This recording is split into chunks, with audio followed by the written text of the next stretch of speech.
Hello everyone, in today's video I'll show you on how you can change the seed of an Aternos server. Now, I'm sorry that Aternos have a lot of ads, but nonetheless, let's go ahead and start. The first thing that you want to do is to just open up the Aternos server. In my case, it's going to be this one. From here, you then want to click on worlds. And basically, we have all of our words right here on our server. The next thing that you want to do is to just locate that specific world that you want to add it. In my case, it's going to be this specific one. Let's just click on generate.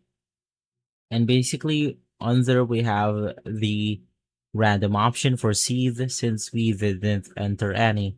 So if you want to go ahead and enter a specific one, you could just go ahead and type this right here. And basically from there, click generate and you should be good to go. If this video has been helpful, leave a like, subscribe, and follow us for more videos like this. Thanks for watching.